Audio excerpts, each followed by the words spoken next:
অসমৰ সাংস্কৃতিক জগতৰ অন্যতম জনপ্ৰিয় আৰু জনমানসৰ সাৰ্থক শিল্পী জুবিন গাৰ্গক শ্ৰদ্ধা জনাই ডিব্ৰুগড়ৰ ঐতিহ্যমণ্ডিত অসম চিকিৎসা মহাবিদ্যালয়ত এক বিশেষ আলক্ষ্য প্ৰদৰ্শন কৰা হয়।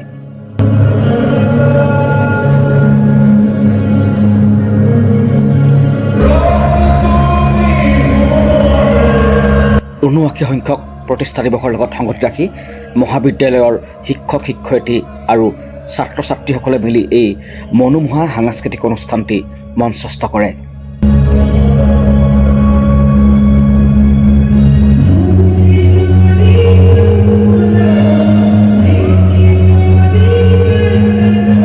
এই গুৰুত্বপূৰ্ণ আলক্ষ্যখন মহাবিদ্যালয়ৰ সন্মানীয় ডাক্তৰ জন বেৰী হোৱাইট প্ৰেক্ষাগৃহত প্ৰদৰ্শন কৰা হয়। আলক্ষ্যখনৰ মূল লক্ষ্য আছিল অসমীয়া সংগীত আৰু সমাজ জীৱনলৈ অনা জুবিন গাৰ্গৰ অৱদানক সুঁৱৰি তেওঁৰ জীৱনৰ বিভিন্ন উত্থান পতন, সংগ্ৰাম আৰু সফলতাৰ চিত্ৰ দাঙি ধৰা। খনে গভীৰ অনুভূতিৰ সৃষ্টি কৰিছিল, কিয়নো জুবিন কেৱল এজন গায়ক নহয়, তেওঁ অসমীয়া সমাজৰ এক স্পন্দন। এই আলেখখনৰ প্ৰযোজনা কৰিছিল বিশিষ্ট চিকিৎসক ডাক্তৰ মৃগাংক শেখৰ চলিহাই। এজন চিকিৎসকো যে সমাজৰ কলা সংস্কৃতিৰ প্ৰতি ইমান দায়বদ্ধ হ'ব পাৰে, সেয়া ইয়াৰ জৰিয়তে প্ৰমাণ হয়।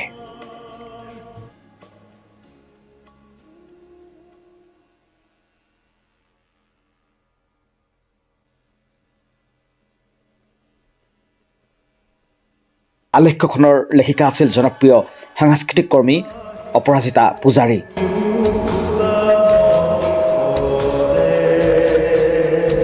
তেওঁ জুবিনৰ জীৱন আৰু কৰ্মৰাজিক এটা মঞ্চৰ মাজেৰে প্ৰকাশ কৰিবলৈ যত্ন কৰিছিল।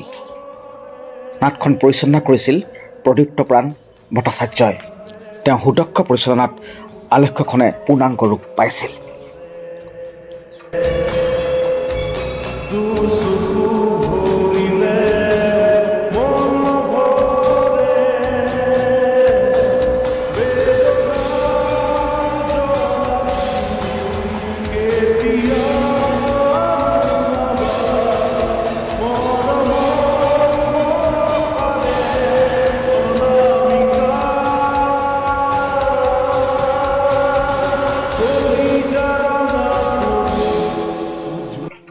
এই আলেখ্যত জুবিন গাৰ্গৰ জীৱনৰ তিনিটা গুৰুত্বপূৰ্ণ কাল তুলি ধৰা হৈছিল।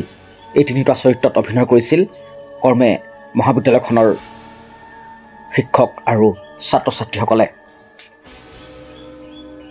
শিশু জুবিনৰ শৈশৱৰ চৰিত্ৰত অভিনয় কৰিছিল দুটা শিশু শিল্পী দিব্যাংশু মেধি আৰু অভিজ্ঞান কাশ্যপে। তেওঁলোকে সৰুকালৰ জুবিনৰ সৰলতা আৰু সংগীতৰ প্ৰতি থকা আগ্ৰহক উপস্থাপন কৰিছিল।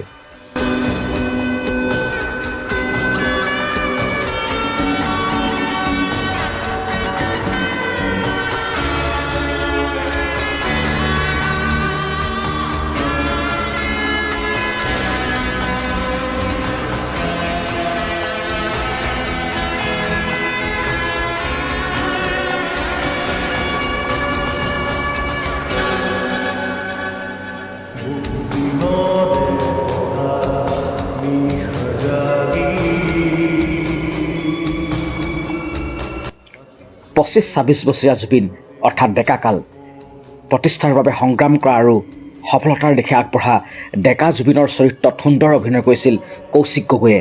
দৰ্শকে তেওঁৰ অভিনয়ত জুবিনৰ ডেকাকালৰ আক্ৰমণাত্মক আৰু উদ্যমী ৰূপটো দেখা পাইছিল। ৪৫-৫০ বছৰীয়া জুবিন এজন পূৰ্ণ প্ৰতিষ্ঠিত পৰিপক্ক আৰু প্ৰাণৰ শিল্পীৰ ৰূপত অভিনয় কৰিছিল ধৃতি দৰ্শন দাসে। তেওঁৰ অভিনয়ত জুবিনৰ বৰ্তমানৰ ভাৱ-ভংগীমা হুবহু প্ৰতিফলিত হৈছিল। কৌশিক গগৈ আৰু ধৃতি দৰ্শন দাসে এই দুয়োজন অভিনেতাই জুবিনৰ ব্যক্তিত্বক ইমান নিৰ্ভুলভাৱে তুলি ধৰিছিল যে দৰ্শকসকল মন্ত্ৰমুগ্ধ হৈ পৰিছিল।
এই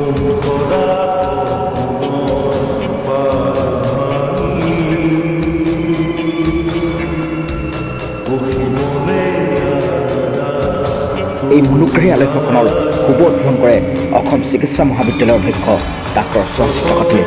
তেওঁ মহাবিদ্যালয়ৰ শিক্ষক ছাত্ৰৰ এই প্ৰচেষ্টাক উচ্চ প্ৰশংসা কৰে আৰু সাংস্কৃতিক দিশত এনেকুৱা কামৰ প্ৰয়োজনীয়তাৰ ওপৰত গুৰুত্ব আৰোপ কৰে।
গানে কি আনে?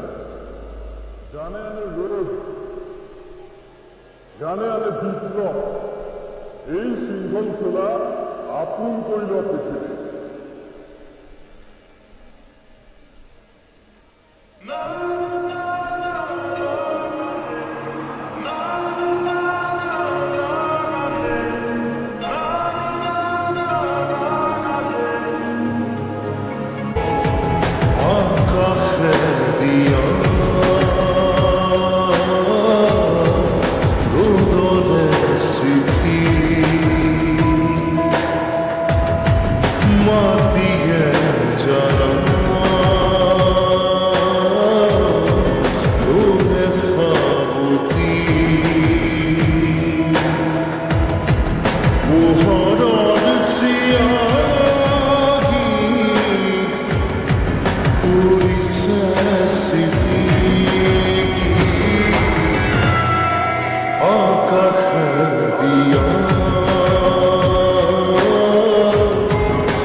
কেৱল জুবিন গাৰ্গে নহয়, এই আলেখ্যখনত অসমীয়া সংস্কৃতিৰ আন 4গৰাকী মহান শিল্পীকো শ্ৰদ্ধাৰে সোঁৱৰা হৈছিল।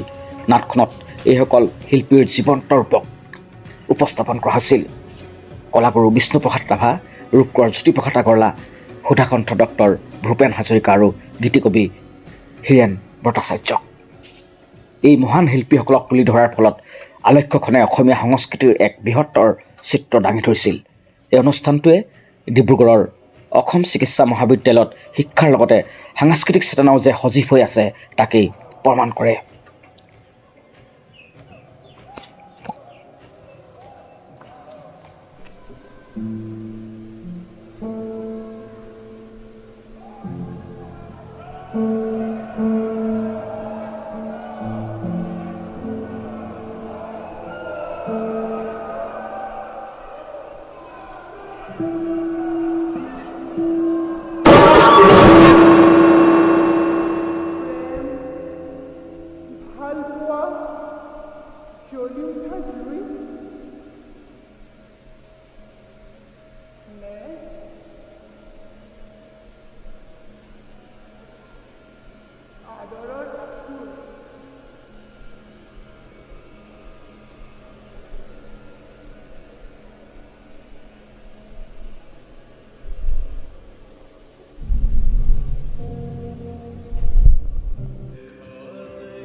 उसने